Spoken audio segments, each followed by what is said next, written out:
भर्गो देवस्य धीमहि धियो यो नः प्रचोदयात्। स्थापकाय धर्मस्य सर्वधर्मस्वरूपिणे अवतार श्री शिवाय लहरी बाबाय नमो नमः।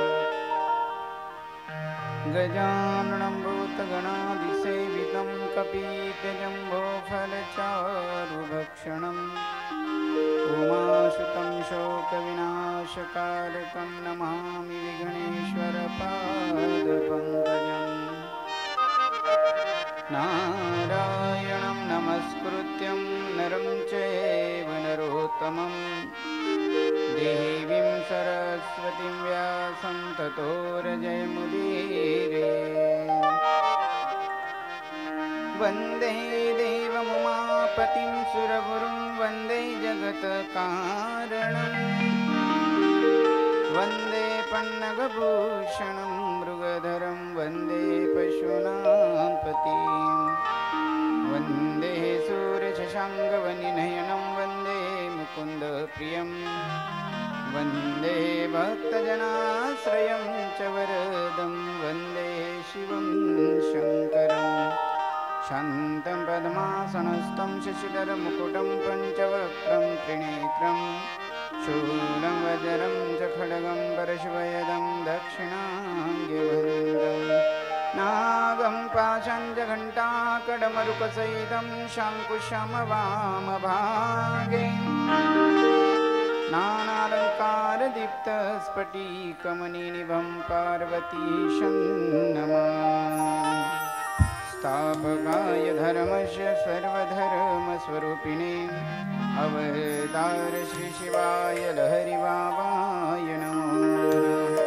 सर्वमङ्गलमाङ्गल्ये शिवे सर्वार्थसाधिके शरण्ये मे त्र्यम्बके गौरी नारायणी नमोस्तुते।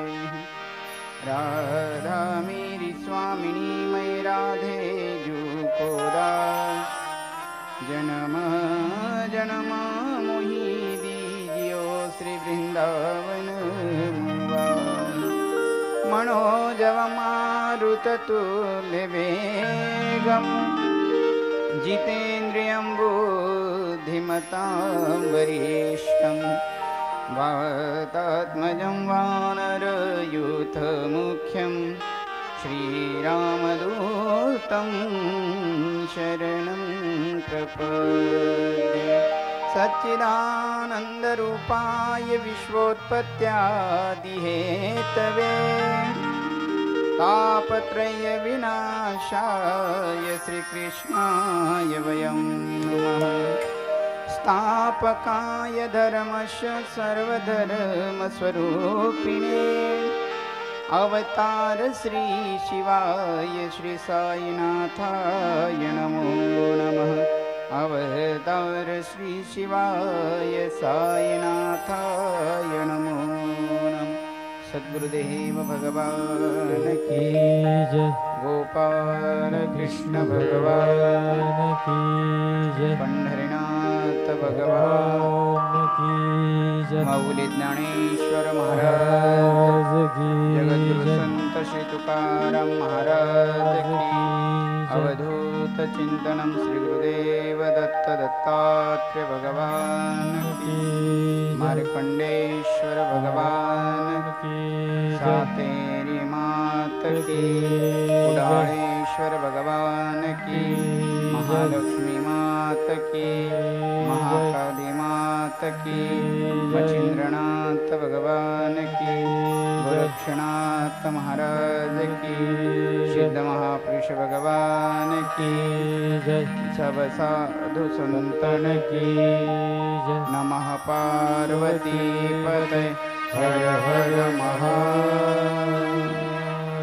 जय जय श्री राधे जय जय श्री राधे जय जय श्री राधे।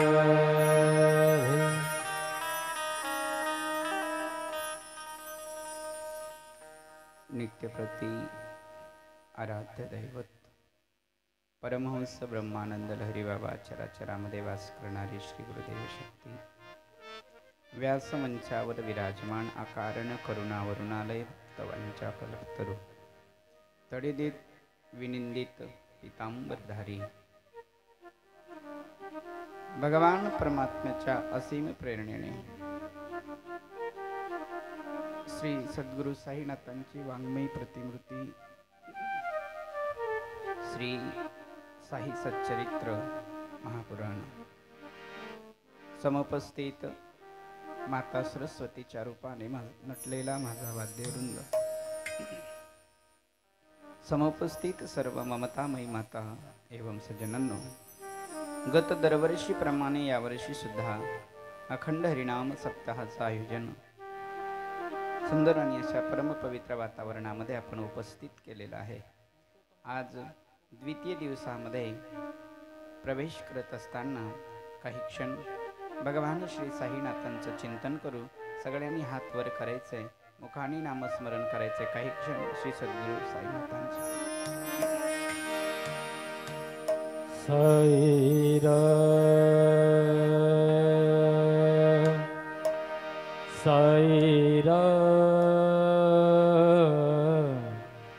साईरा साईरा साईरा साईरा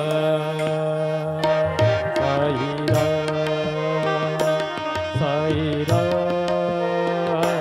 साईरा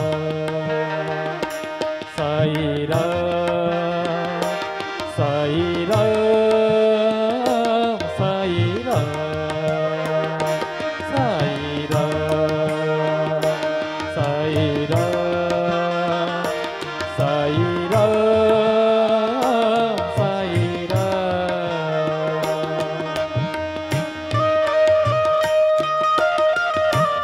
गाइए भाव से, हाथ ऊपर, तालियों की सेवा करते हुए। जय हो श्री राधे।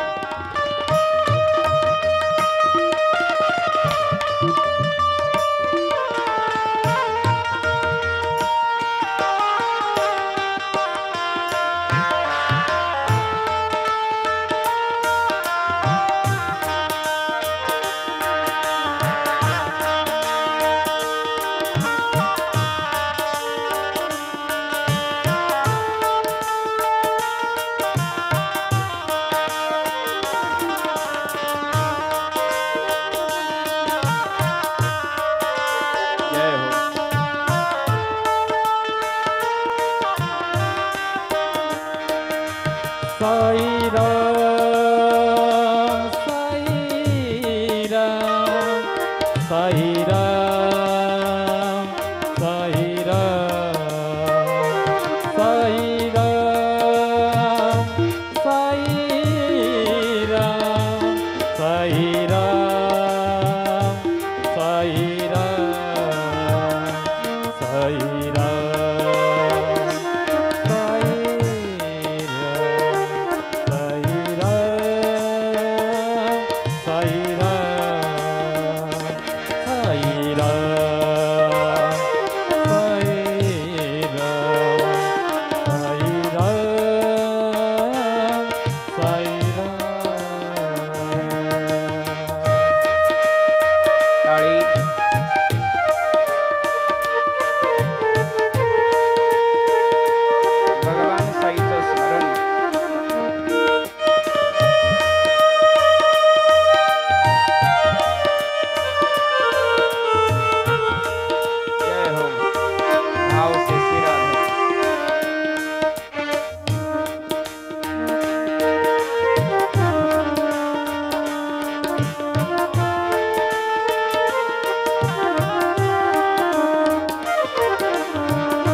साई राम राम राम साई श्याम श्याम श्याम साई राम राम राम साई श्याम श्याम श्याम साई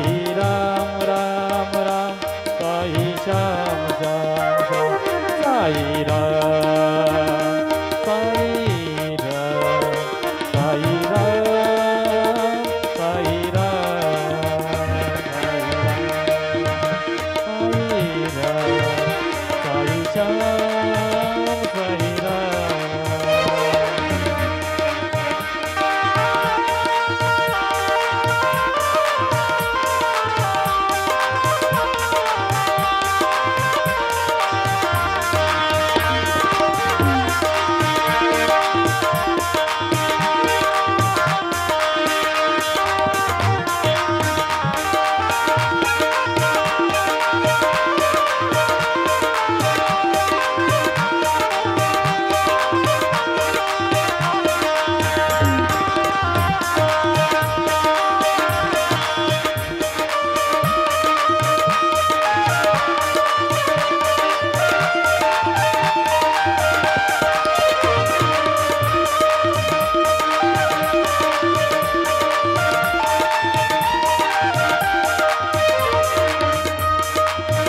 साई राम राम राम साई श्याम श्याम श्याम साई राम राम राम साई श्याम श्याम श्याम साई राम राम राम साई श्याम श्याम श्याम साई राम राम राम साई श्याम श्याम श्याम साई राम राम राम साई श्याम श्याम श्याम साई राम राम राम साई श्याम श्याम श्याम साई राम राम राम साई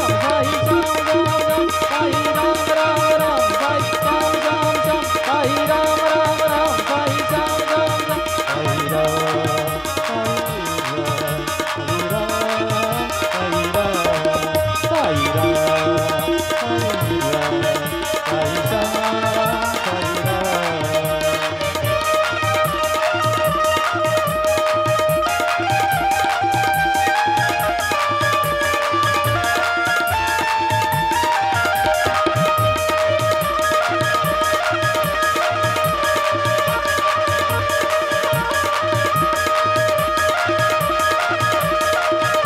राम राम साई श्याम श्याम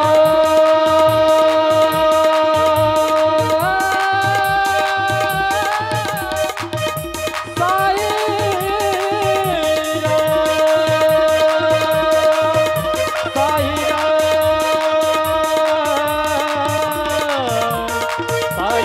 साई श्याम श्याम श्याम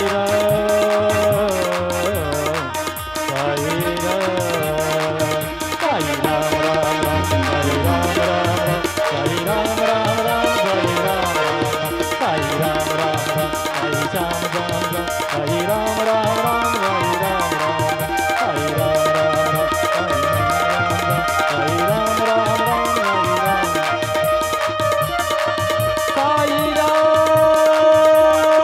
साई श्याम श्याम श्याम साई राम साई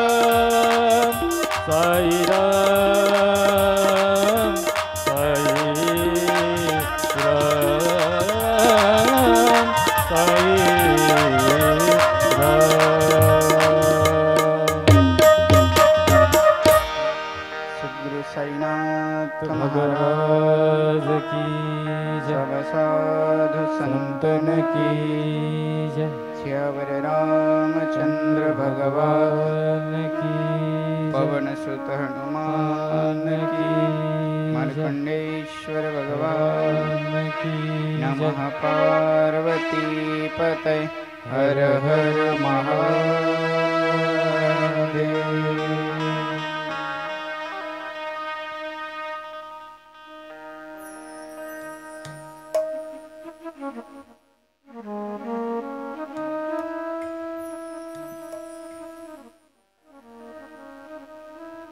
माऊली महावैष्णव ज्ञानेश्वर भगवान,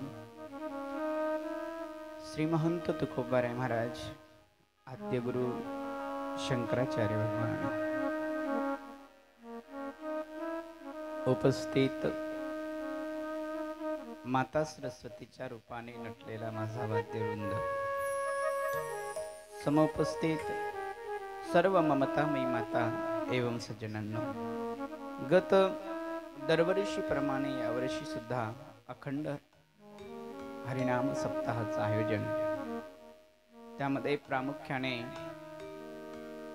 भगवान श्री सद्गुरु सच्चिदानंद आनंद घन पतित पावन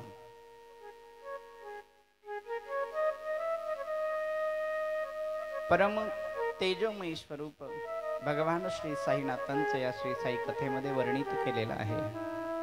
तो जीव भाग्यवान आहे, तो जीव धन्य आहे, ज्यांच्या या 7 दिवसामध्ये साई कथा कानावर पडणार आहे। कारण साई बाबा ती शक्ती आहे, साई बाबा ती सत्ता आहे, ज्या सत्तेचं आपण चिंतन करता। मग चाहे ते शिव असो, दत्तात्रेय असो, राम असो, भगवान गोपाल कृष्ण असो, ती परम सत्ता, तेच स्वरूप भगवान श्री साईनाथांचं आहे। अनंत जन्माचं पुण्य जेव्हा उदय होतं ना, तेव्हा कुठे श्री साई कथा ऐकायला प्राप्त होत असते। एक वेळा नाही, अनेक वेळा श्री साई चरित्राचं चिंतन करा, स्मरण करा, मनन करा, निजध्यासन करा। अगर भगवंताची प्राप्ती पाहिजे, बाबांची कृपा पाहिजे ना, तर श्री साई चरित्र कथा निश्चित श्रवण करा। सुंदर असा योग मगाशी बोलत असताना तेंडुलकरजी बोलत होते, रामदास भैया तेंडुलकर। शताब्दी महोत्सवानिमित्त चालू असणारा हा उपक्रम, संस्थांचा सुद्धा हा उपक्रम सुरू आहे। नाथ सुंदर अशा परम पावन प्रसंगामध्ये योगायोग आपण किती तत्वाने आणि किती जवळीक साधत आहात हा विषय आपला। पण माझा व्यास मंचाचा स्वतंत्र विषय तुम्हाला जर सांगायचं झालं ना, तुम्ही काहीही म्हणा, पण ही बाबांची कृपा असेल, शताब्दी महोत्सवामध्ये सहज ध्यानीमनी नसताना ही श्री साई सच्चरित्र कथा होऊन जाते आहे। कथेमध्ये प्रवेश करण्या अगोदर ग्रंथाचा परिचय मी तुम्हाला देतोय। ग्रंथाचं नाव साई सच्चरित्र कथाच का? सरळ सरळ साई चरित्र पण लिहिता आलं असतं, पण हेमाड पंतांनी, लेखकांनी, कवींनी सुंदर असं विशेषण दिलंय, श्री साई सच्चरित्र कथा। नेमकं हे सत शब्द लावायची गरज काय होती? ते शब्द आपल्याला संबोधून जातात, ते शब्द आपल्याला ज्ञान देऊन जातात, ते शब्द आपल्याला सांगून जातात। बाबा रे, ही जी कथा आहे ना, त्या सत स्वरूपाची आहे। कुठल्या स्वरूपाची?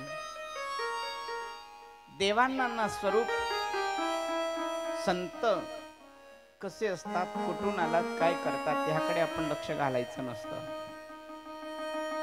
ते सत्य स्वरूप आहे, सत्याचं चिंतन करणारे आहे, सत्य दाखवून देणारे आहे, सत्य अवस्था, सत्य वस्तू, चिदानंद स्वरूप स्थिती जी आहे ती प्राप्त करून देणारं स्वरूप म्हणजे संतांचं आहे नाथ।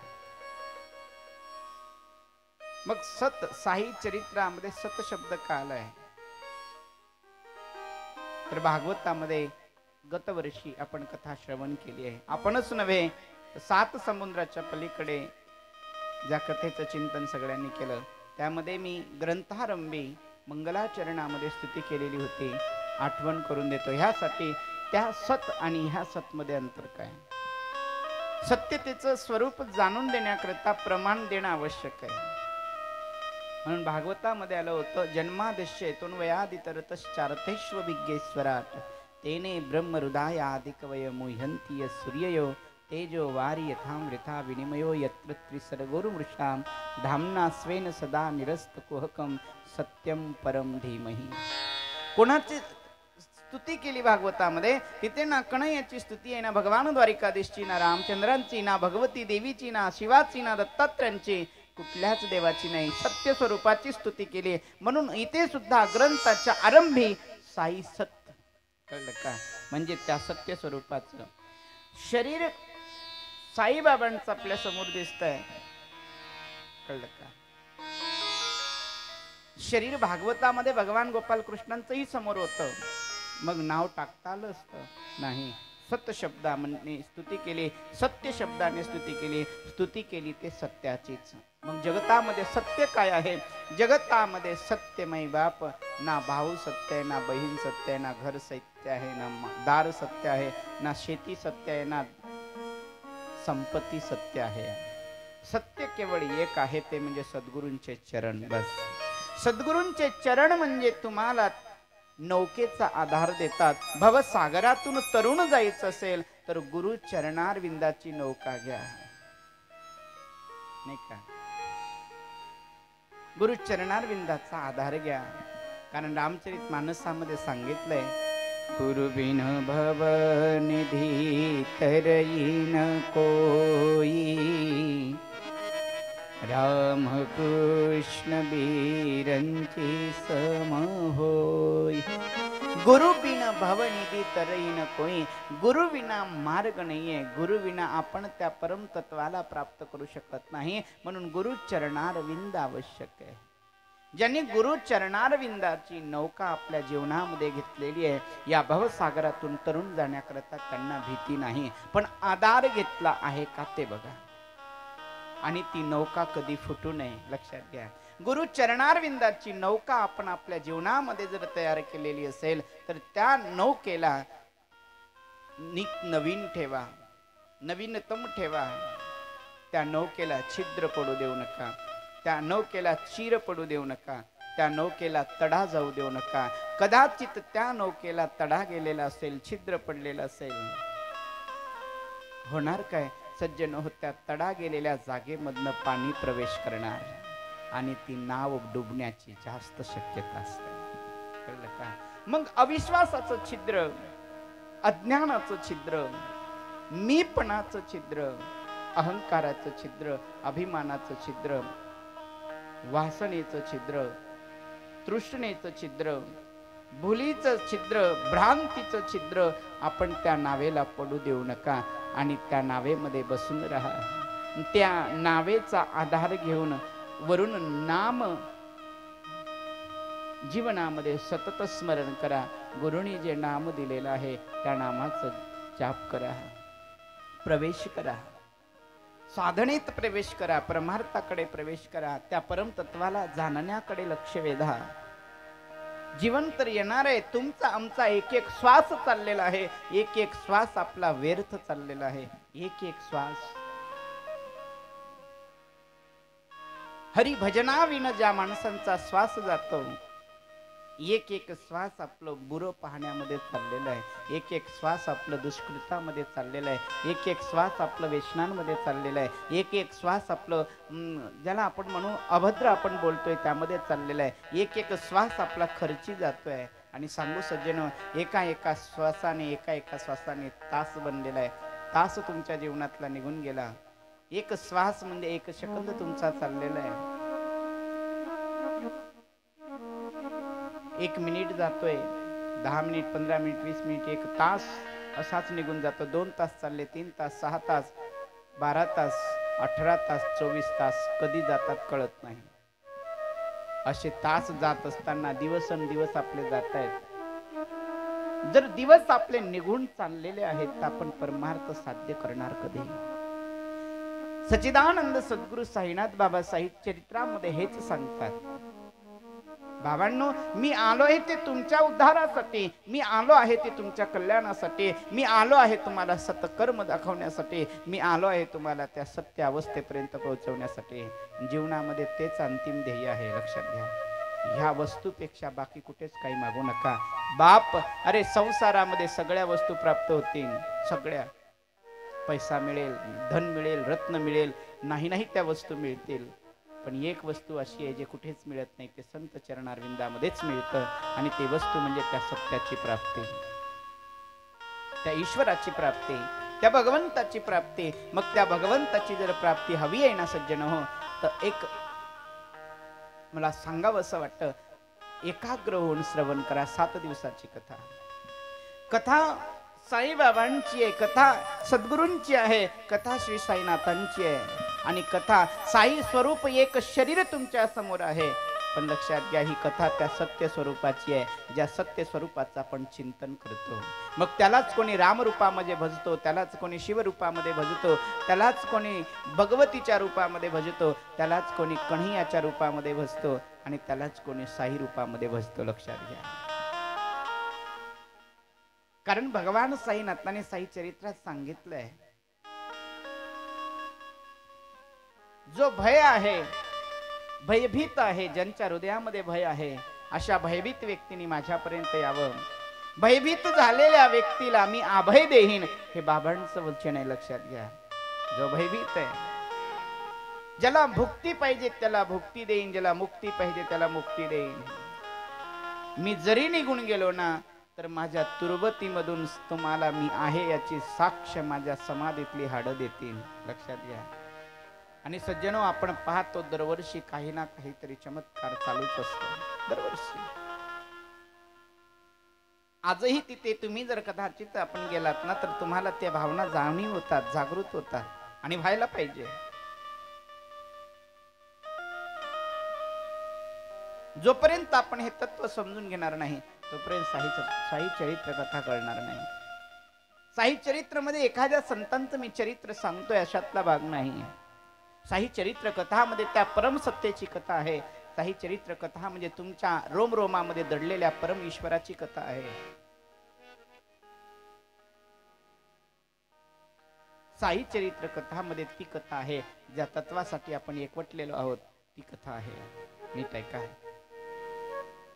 मग साई चरित्र समजून घ्यायचंय तर बसा देवळामध्ये. साई चरित्र समजून घ्यायचंय तर समजून घ्या बाबांना एकदा. मी अनेक वेळा बोललेलो असेल किंबहुना आज परत बोलून जातो. लक्षात घ्या. मला सांगायचंय, ज्यांना परमार्थामध्ये प्रवेश करायचा आहे ना, ज्यांना परमार्थामध्ये प्रवेश, त्यांनी चिंतन करत चला.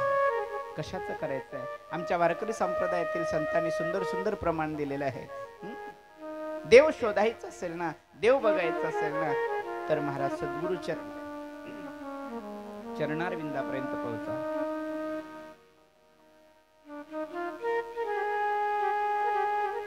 सद्गुरु चरणारविंद तुम्हाला त्या परमतत्वापर्यंत पोहोचवणारे आहे.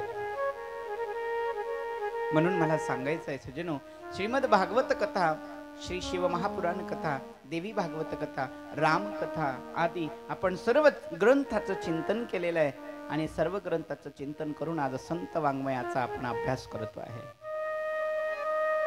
आणि संत वाङ्मय म्हणजे संत चरित्र, संतांचं स्वरूप आपल्याला माहित आहे. काय सांगावं?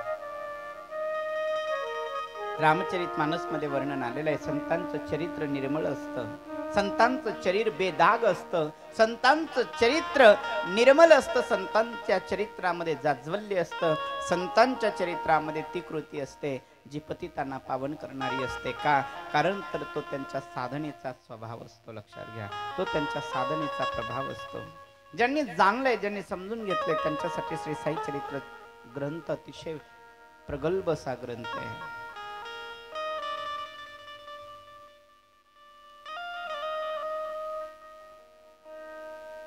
रामचरित मानस मध्ये वर्णन केलेलं आहे संत चरित्र कसं असतं.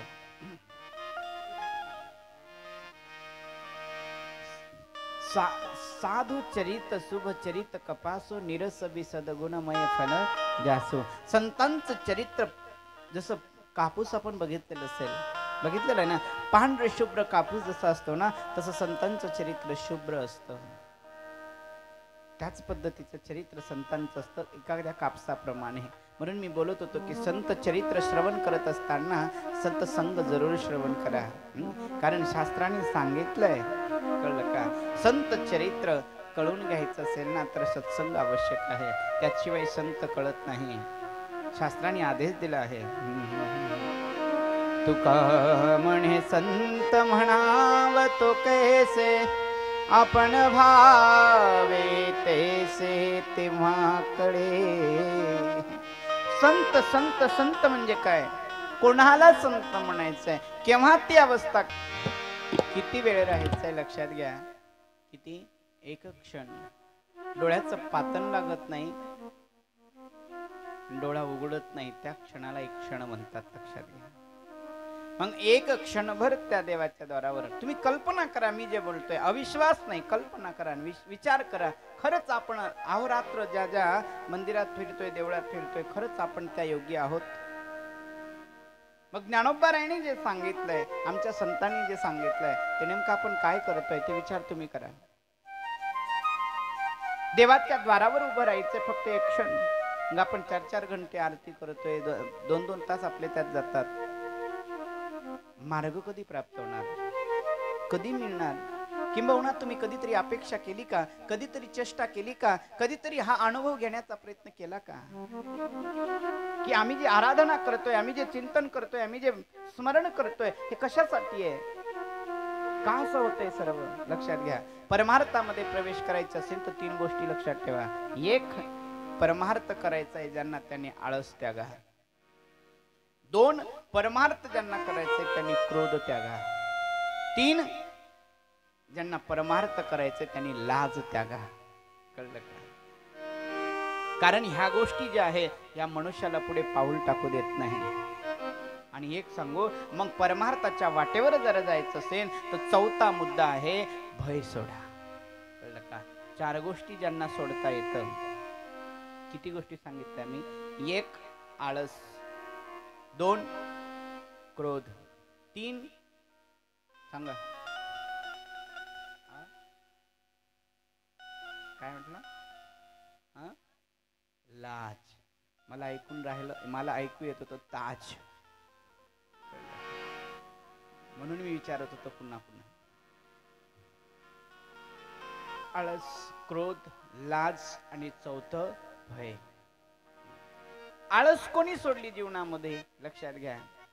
ज्यांच्या जीवनात आळस नावाची वस्तू नव्हती ते म्हणजे संप्रदायातील संत. कळलं का? जगद्गुरु तुकोबाराय, नामदेवराय, ज्ञानोबाराय यांना आळस म्हणजे नव्हताच महाराज. कळलं का? कारण ब्रीद होतं त्यांचं, आज समाजाचं कल्याण करायचंय. मी काल रात्री एक प्रमाण दिलं होतं, यारे यारे लहान थोर याती भलत्या नारी नर. या सगळ्या लोकांना सक्षम करायचं होतं. या प्रत्येक लोकांना त्या परमात्माची अनुभूती द्यायची होती. म्हणून जीवनामध्ये आळस नावाची वस्तू ठेवली नाही. क्रोध, जगद्गुरु तुकोबारायांना समोर घ्या, क्रोध आपल्या जीवनात येऊच दिला नाही. कळलं का? मग तुम्ही म्हणाल हे फक्त संतांनी करायचंय. नाही, मी बोलून गेलो, संत म्हणजे संतांनी हे करायचं असं नाही, प्रत्येक गृहस्थांनी हे करायचंय. आळस आपल्या जीवनात नसावा, क्रोध आपल्या जीवनात नसावं, लाज आपल्या जीवनात नसावी आणि भय नसावं. कळलं का? जर कदाचित तुम्हाला मी इथे बोलावलंय, चला 1-2 मिनिट येऊन बोला म्हटलं तर नाही नाही महाराज मी येऊ शकत नाही. का हो? मला भीती वाटते. कशाची? माईकवर बोलण्याची. मी तुम्हाला बोलावलं, जरा समोर येऊन परिचय द्या, तुम्ही म्हणा नाही येत महाराज. का हो? नाही, लाज येते. गेला वाया. कळलं का? मी जर तुम्हाला म्हटलं जरा समोर या, कळलं का, आणि एखाद्या वेळेस एखादा कटू दृष्टांत दिला आणि दृष्टांत दिल्यानंतर त्या दृष्टांताचे भाव आपल्या चेहऱ्यावर जर प्रगट होतील, आपल्याला जर क्रोध येत असेल, आपण परमार्थात प्रवेश करणारच नाही. कळलं का? भय ठेवायचं नाही, लाज ठेवायची नाही. कळलं का? आणि पुन्हा मी एक शब्द अजून मी माझ्या वतीने सांगतोय, परमार्थ करत असताना चिंता करायची नाही. कळलं का?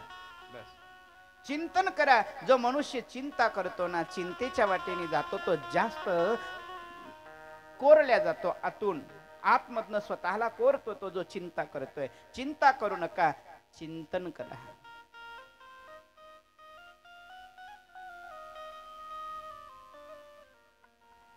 अगर आपको लगता है भगवान नहीं तो जिक्र क्यों करे. एक शेर है, लक्षात घ्या. अगर आपको लगता है भगवान नहीं तो जिक्र क्यों करे. अगर आपको लगता है भगवान है तो फिर फिक्र क्यों करे. महाराज, फिक्र करने की कोई जरूरत नहीं है. जर तुम्हाला वाटतंय माझा देव आहे, माझा ईश्वर आहे, माझा ठाकूर आहे, माझा साई आहे, मग फिकर कशासाठी करायची. अब तो फिकर फिर हमें, अब तो फिकर कौन से बात की, भूखे मरने की हो चाहे खैरात की. आता कोण्या गोष्टीची आम्ही चिंता करू. ना उपवासी मरायची चिंता आहे, ना जीवन जगायची फिक्र आहे. वंदनीय राष्ट्र संत तुकडोजी महाराजांनी म्हटलेलं आहे, फिर तो हमें चिंता कौन से बात की, भूके मरणे की हो चाहे खैरात की. उपवासी मेलो तरी तुझ्या नामानेच मरू, आणि ज्या दिवशी अन्न मिळालं ना त्या दिवशी तुझा प्रसाद म्हणून ग्रहण करू. हे जीवन ज्यांचं. मग आपण सुद्धा ठरवायचं, ईश्वरा जन्माला तू घातलेलं आहे आणि मला माहित आहे ज्यांनी जन्माला घातले त्यांच्या पोषणाची व्यवस्था केली आहे. कुठलाच जीव उपवाशी मरू शकत नाही. सर्वसाधारण जीवाला सुद्धा माझा परमात्मा उपवाशी राहू देत नाही. लक्षात घ्या. मग जो ज्यांचं चिंतन करतो तो उपवाशी कधीच राहणार नाही. लक्षात घ्या. पण एक सांगेल, अन्न ज्यांना मिळणार तसा तो उपवाशी राहणार नाही. पण एक सांगेल, जो परमात्म्याचं स्मरण करत नाही तो मात्र नाम उपवाशी राहू शकतो. कारण चिंतन करत नाही तो सदा उपवाशी आहे. अन्न एका दिवशी मिळालं नाही ते मनुष्य उपवाशी असं समजायचं नाही. कळलं का? एका दिवशी अन्न मिळालं नाही म्हणजे मनुष्य उपवाशी असं नाही. खूप मनुष्य जीवन जगलाय, खूप चैनीच्या वस्तू भरपूर आहे, 10-12 गाड्या घोड्या आहे, सर्व आहे. कळलं का? इथे कधी महाराज दिल्लीमध्ये तो सकाळचा नाश्ता करतोय, दुपारी 2 वाजता मुंबईत भोजन करतो आणि सायंकाळचा विश्राम अमेरिकेत करतोय. एवढा मोठा श्रीमंत मनुष्य आहे, पण त्याच्या मुखात नाम जर आले नसेल तर त्याच्यासारखा उपवाशी दुनियामध्ये दुसरा कोणीच नाहीये. लक्षात घ्या. ज्याच्या मुखात नाम नाही, ज्यांच्या मुखामध्ये नाम आले, अंतकाळी नाम आले मुखा तया नाही धोका तुका म्हणे. ज्यांच्या मुखामध्ये शेवटच्या क्षणावर नाम येतं. म्हणून नामचिंतन करा, नामचिंतनाला लागा. आयुष्य घालवू नका सज्जनो. किती वेळा सजवायचं या शरीराला, कितीतरी सजवणार. आज नाही उद्या, उद्या नाही परवा, एक नाही एक दिवस, जास्तीत जास्त 100 वर्षापर्यंत जगणार. आणि 100 वर्षाच्या नंतर, आता तर कलियुगामध्ये 100 जगणं कठीण झालंय, पण मी सांगतोय व्यासपीठावरनं सबसिडी द्यायला हरकत नाही. कळलं का? मग 100 वर्ष जर आपण जगतोय आणि त्यातही जर आपला सर्व आयुष्य कुटाण्यामध्ये चाललेलं आहे, आपण हाती कमावलं काय? आलो होतो कशासाठी? करतोय काय? साध्य काय करायचंय? काही माहिती नाही. तुम्ही आम्ही सगळे भाग्यवान आहोत. गत दरवर्षाने का होईना आध्यात्मिक चिंतन श्रवण करण्याकरता मिळतंय. आध्यात्मिक चिंतनामध्ये आपण बसतोय. कळलं का? खरंच हे काहीतरी पावशीवाल्यांचं भाग्य. सहजासहजी आज मनुष्याला फिरायला टाइम नाहीये, निघायला वेळ नाहीये, आणि एवढ्या सगळ्या धकाधकीच्या काळामध्ये आपण इथे येऊन बसतोय. हे परमभाग्य आहे. आणि सांगू, महत् भाग्य आपलं आहे, कारण आपण इथपर्यंत येतोय. आणि त्यांच्या मनात मी आजच नाही 5 वर्षापासून सांगत आलेलो आहे, हे 6वं वर्ष आहे. लक्षात घ्या महाराज, इथे तो मनुष्य येतोय ज्यांच्यावर कृपा त्याची आहे. कळलं का? शुकदेवजी महाराजांच्या समोर अमृताचा कलश घेऊन, भागवतामधला प्रसंग आहे, अमृताचा कलश घेऊन देवता आले, पण शुकदेवजी महाराजांनी त्यांना बसू दिलं नाही. चालते भाई इथनं. म्हणे का? आम्ही कथा श्रवण करू शकत नाही. शुकदेवजी महाराज म्हणतात, मी कथा सांगण्यासाठी आलोय, मी कथा तुम्हाला देण्यासाठी आलोय, सोबत घेऊन जाण्यासाठी नाही. पण माझी कथा तुम्ही समोर बसून श्रवण करा, कथा घ्या आणि आपलं काम करा. पण तुम्ही माझ्या कथेचं विक्रय करण्यासाठी किंवा माझ्या कथेचे रेट ठरवताय, त्यामुळे आपण अनभिज्ञ आहात, आपण अज्ञानी आहात. आपण ह्या सर्व गोष्टींचा सारांश काढलेला आहे की मी जो विषय तुम्हाला सांगतोय सट्टाबट्टा करून सांगणार नाही, कारण मी स्वर्ग अमृत घेणार आणि कथा अमृत तुम्हाला देणार असं मी करणार नाही. म्हणून तुम्ही अनाधिकारी आहात. चालते व्हा. शुकदेवाने तेव्हा भागवत ऐकण्यासाठी देवतांना सुद्धा बसू दिलं नाही. का? कारण ते प्रारब्ध त्यांचं होतं कुठे? कथा ऐकण्याचं. आमच्या वारकरी संप्रदायामध्ये संतांनी प्रमाण दिलंय, जेव्हा काला होतो ना, तो काला आम्हाला मिळावा म्हणून सर्व देवता मासे बनले होते. हा, काय बनले होते? मासे. आहा, महाराज कशाला नाव घेता हो तुम्ही?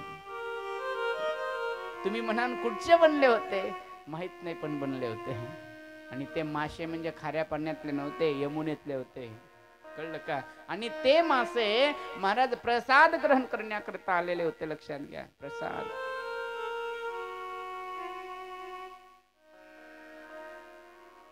देव, स्वर्गातले देव मासे बनले. आजी ओ साम्रावती काला पाहावयासी येती, देव विसरती देह भाव आपुला. कशासाठी? हा काला मिळावा. कारण वैकुंठी तो ऐसे नाही कवळ काही कालियाचे. जे सुख तुम्ही भोगताय, जे आनंद तुम्हाला प्राप्त होतोय, हा आनंद वैकुंठात नाही, वैकुंठी तो ऐसे नाही. कळलं का?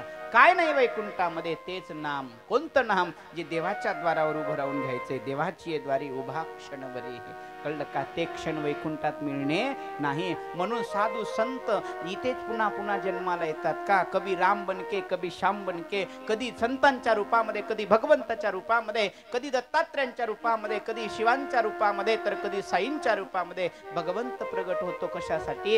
हा सुख देण्याकरता. म्हणून लिहिणाऱ्याने सुंदर लिहिलं, या सुखा कारणे देव वेडावला, वैकुंठ सोडून संत सदनी राहिला. अरे तुमच्या सानिध्यामध्ये राहण्याकरता तो वैकुंठपती सुद्धा लालायित आहे. तुमच्या सानिध्यामध्ये राहण्याकरता माझा द्वारकेचा परमात्मा लालायित आहे. एवढं सुंदर मनुष्य देह तुम्हाला मिळाला, आणि तो मनुष्य देह आम्ही कुकर्मी लावतोय. तो मनुष्य देह आम्ही दुसऱ्यांच्या निंदा करण्यात लावतोय. तो मनुष्य देह आम्ही दुसऱ्यांच्या बर्बादीमध्ये लावतोय. तो मनुष्य देह आम्ही स्वतःच्या बर्बादीत लावलेला आहे.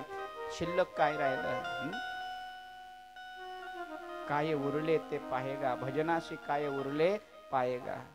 100 वर्षाचा हिशोब देताना आमच्या संप्रदायातल्या संतांनी सांगितलं. विचार करा, रात्रभर चिंतन करा. 6 दिवसाची 7 दिवसाची कथा झाली की पुन्हा दुसऱ्या वर्षीच्या कथेची आपण वाट पाहतो. कधी दिवस येतील, कधी दिवस येतील. कळलं का? जसं आपण त्या कथेची वाट पाहतो ना, तसं कथेमधून जे आपल्याला मिळालेलं आहे आणि ते ज्ञान आपण प्राप्त करून तो परमात्मा कधीतरी ह्या कथेच्या माध्यमातून अनुभवायला येईल, ही अपेक्षा ठेवा. कथा तर होत राहणार. कळलं का? पण कथा झाल्यानंतर काय? मेमरी अशी टाईट ठेवा. 5 वर्षाच्या ज्या कथा सांगितल्या ना, त्या मेमरी मध्ये फिट असल्या पाहिजे. कळलं का? ह्या वर्षाची सुद्धा आपल्या मेमरी मध्ये चांगली फिट करा. महाराज आम्ही करतो मेमरी मध्ये फिट, पण कधी कधी त्या मेमरी मधून ते काय म्हणतात, मेमरी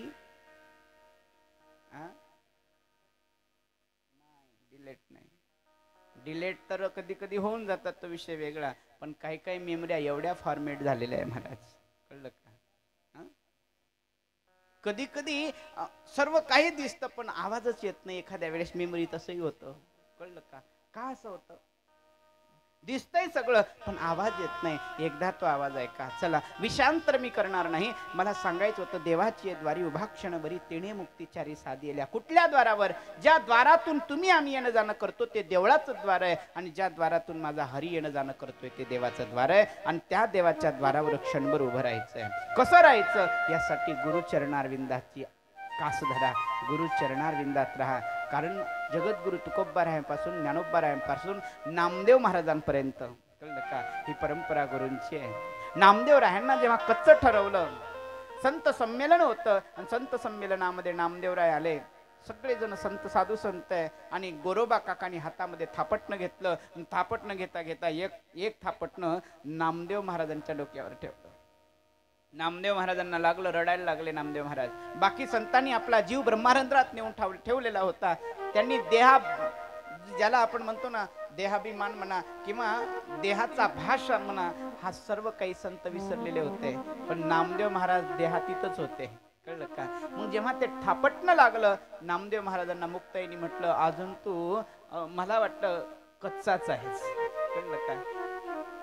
नामदेव म्हणाले, माझ्याशी देव बोलतोय, माझ्याशी परमात्मा बोलतोय, आणि मला हे कच्चा म्हणतायत, योग्य नाही. देवाशी जाऊन भांडण केलं नामदेवरायांनी. रडायला लागले, देवा अरे मला सर्वजण कच्चा म्हणतायत, मी कच्चा का आहे? भगवंत म्हणतात, नामा आज तर मी सांगणार नाही तू कच्चा का आहे, पण वेळ आल्यानंतर तुला जरूर सांगेन तू कच्चा का आहेस.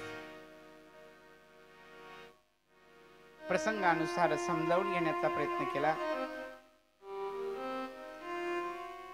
नामदेव महाराज भगवान श्री पंढरीश परमात्म्याने एका लोहाराचं रूप धारण केलं. माता रुक्मिणीला ते भाता फिरवण्याकरता लावलाय, आणि भगवंत लोहार होऊन तोडू लागलेला आहे. नामदेवानी भगवंताला ओळखलं नाही. भगवंताला सांगावं लागलं, नामा तू अजून कच्चाच आहेस. देवा पक्का होण्यासाठी काय करू? म्हणे पक्का व्हायचं असेल तर गुरुचरण धर, गुरुचरणारविंदाचा आधार घे. अच्छा, मला गुरु कुठे मिळेल? तर नामदेवराय आपल्या महाराष्ट्रामध्येच औंढ्याला येतात, आणि ज्या ठिकाणी विशोबा नावाचे गुरु त्या मंदिरामध्ये पहुडलेले आहे, झोपलेले आहे. पण असे नाही महादेवाच्या पिंडीवर पाय ठेवून झोपले आहे. नामदेवानी पाहिला आणि राग आला. म्हणे हा कुठला महात्मा देवावर पाय ठेवून झोपतोय? आवाज दिला, ओ महाराज. महाराज म्हणाले, कोण आहेस रे बाबा? मी नामदेव महाराज. अच्छा, पण तुम्ही कोण? मी विशोबा आहे. आणि हे पाय देवावर? विशोबा म्हणतात, बाबा अरे माझे पाय थकले, मला माहिती नाही नेमकं काय झालंय ते, एक काम करा ना, माझे पाय तुम्हीच उचला आणि बाजूला ठेवा, मी फार थकलोय. नामदेवरायांनी दोन्ही अंगठे धरले आणि खसकन ओढावं म्हणून अंगठे धरले, ओढण्यासाठी ताकद लावतात आणि महाराज पाय उचलले. दुसऱ्या बाजूला ठेवतात तर तिथे शिवलिंग तयार होतं, दुसऱ्या बाजूला ठेवतात शिवलिंग तयार होतं, तिसऱ्या बाजूला ठेवतात तिथेही शिवलिंग तयार होतं. पूर्ण मंदिरामध्ये फिरलेले आहे, शिवलिंगच शिवलिंग झालेले आहे. मंदिर घेऊन नगाशा फिरला. नामदेवरायांची ख्याती आजही, जे द्वार पूर्वेला होतं ते पश्चिमेला झालं. कळलं का? मंदिर फिरलेलं आहे असं म्हणतात. का फिरलंय? तिथे नामदेवरायांचं कीर्तन व्हायचंय. कळलं का? आणि नामदेव महाराजांनी बघितलेलं, जेव्हा जागोजागी पिंड तयार झाले तेव्हा लक्षात आलं, महाराज हे काय प्रकार आहे? तेव्हा त्यांच्या लक्षात आलं प्रकार काय आहे. गुरुचरणार विंदात पावर किती आहे. जिथे पाय पडत आहेत तिथे शिवलिंग तयार होत आहेत. लक्षात आलं, मला आपण गुरुमंत्र द्या. नामदेव महाराजांना गुरुमंत्र दिलाय, परिपक्वता निर्माण करून घ्यायला सांगितले. आणि आज पंढरीश परमात्म्याने नामदेवरायांचं परीक्षण केलं.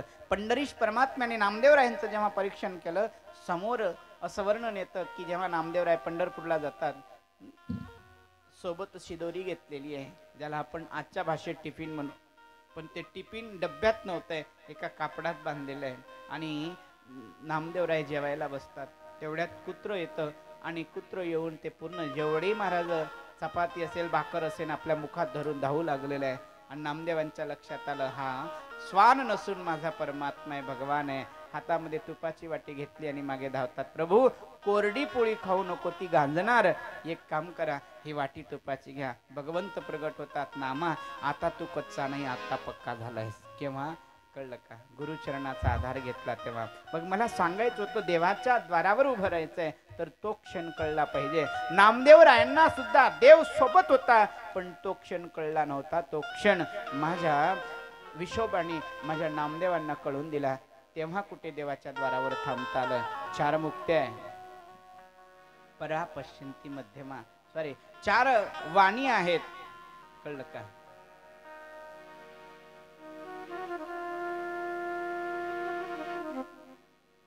चार वाणींचं वर्णन, 4 वाणींचं स्मरण मनुष्यांना निश्चित असावं. कळलं का? कुठल्या वाणीने भगवंताचं भजन करायचंय? परावाणीनी, परा पश्यंती मध्यमा वैखरी, 4 प्रकारच्या वाणी आहे. आणि ह्या 4 वाणीने माझ्या परमात्म्याची स्तुती करता येतं.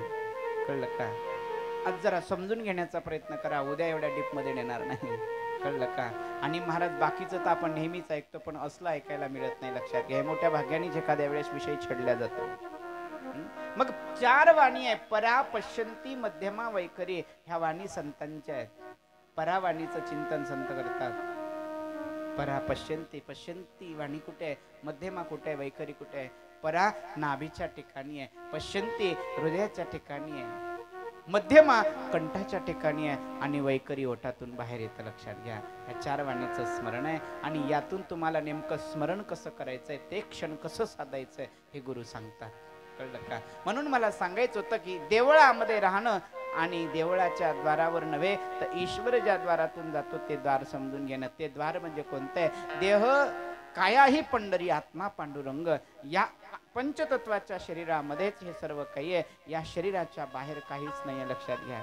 म्हणून मी नेहमी सांगत असतो, आवर्जून सांगत असतो, पुन्हा पुन्हा सांगत असतो, या शरीरामध्येच त्याला शोधा, या शरीराच्या बाहेर शोधू नका. कळलं का?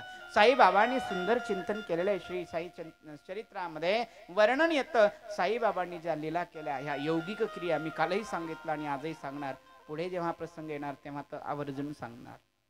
यौगिक क्रिया काय? हा विषय आजकालचा नाही आहे, हा विषय अनादी कालापासून चालत आलेला आहे. आदिनाथ बीज उमा प्रगटले, मचिंद्र लादले सहज स्थिती, तेव्हापासूनची जी परंपरा आहे ती परंपरा साईनाथांपर्यंत आलेली आहे. लक्षात घ्या. साई सच्चरित्र कथाकार नाव ठेवलंय. मी बोलत होतो की सत्य स्वरूपाचं चिंतन केलंय. सत्य स्वरूप काय या जगतामध्ये? अरे जगत नाश पावणार आहे, संपणार आहे, आज संपून जातं, पण ते सत्य स्वरूप कधीच नासत नाही. त्या सत्य स्वरूपाचं चिंतन म्हणजे साई चरित्र आहे. लक्षात घ्या. म्हणून मी साई सच्चरित्रावर बोलत असताना इथपर्यंत आलोय. कल्पना करा, एका एका शब्दावर जर एवढं आपण बोलत गेलो तर 7 दिवसामध्ये साई चरित्र पूर्ण करणं शक्य नाही. कळलं का? आणि जेवढं बोलावं तेवढं थोडंच आहे महाराज, जेवढ्या आतमध्ये प्रवेश करावं तेवढं थोडं आहे. म्हणून संत चरित्राती गोड आहे, आणि संत चरित्र गोड असल्यामुळे प्रत्येक माणसाने अंतःकरणात साठवून ठेवलं पाहिजे. कळलं का? प्रीती करा, संतांवर प्रीती करा, प्रीती करा संतांच्या चरित्रावर प्रीती करा. मी सांगितलंय ना, भगवंताशी संबंध जोडा, कुठला तरी एक संबंध जोडा. मी हात जोडून सांगेन तुम्हाला, ज्यांना मुलगा नाही आहे ते मुलासाठी दुःखी आहे, ज्यांना मुलगी नाही ते मुलीसाठी दुःखी आहे, ज्यांना काही नाही ते त्यासाठी दुःखी आहे. मी व्यासमंचावरनं सांगतोय, साई चरित्र समोर माझ्या आहे, मी सांगतोय, कधीच दुःखी होऊ नका महाराज. ज्याला कोणीच नाही ना, बस लक्षात घ्या, मुलगा नाही मान्य करा, मुलगा नाही बस त्याला मानायचं, माझा गोविंद माझा सर्व काही आहे. ज्या देवाला तुम्ही मानता ना, त्या देवाला आपलं बनवून घ्या. त्याला मुलगा रूपाने पहा, मुलगी रूपाने पहा. तुम्हाला जे रूप पाहिजे ते रूप तो बनवतो. कळलं का? तुमची इच्छा ती पूर्ण करतो. जे रूप पाहिजे, मुलगा पाहिजे ना, हा म्हणायचं बस माझा मुलगाच माझा साई आहे, माझा मुलगाच माझा ईश्वर आहे, माझा मुलगाच माझा देव आहे. ज्याला तुम्ही मानता, ज्या भगवान शिवाला मानत असाल, समजून घ्यायचं माझा मुलगा तोच आहे. त्वमेव माताच त्वमेव माताच पिता त्वमेव, आई तो आहे, पिताही तोच आहे, सर्व काही तो होऊ शकतो. आणि एक सांगू सज्जनो, सगळे नाते फक्त भगवंत सांभाळतो. लक्षात घ्या, सर्व नाते. म्हणून एक नातं समर्पण करा. आणि साईबाबा बरोबर किती सुंदर नातं निर्माण करतं प्रसंग बायजाबाईंचा आहे. उद्या प्रवांच्या कथेत येईन, आला तर उद्याच येऊन जाईल. जोपर्यंत जिथपर्यंत साईबाबा नेईन आपल्याला कथेच्या माध्यमातून, तिथपर्यंत नेणारच. आणि सज्जनो लक्षात घ्या, अरे ज्या लीला गोकुळात घडल्या ना, ज्या लीला पंढरपुरात घडल्या ना, ज्या लीला द्वारिकेमध्ये घडल्या ना, त्याच लीला श्री साईबाबांनी शिर्डीमध्ये घडवून आणल्या. लक्षात घ्या. आणि लक्षात घ्या सज्जनो, ही अवस्था माणसाची एक कठीण आहे. माणसं आजही, माणसं गेल्या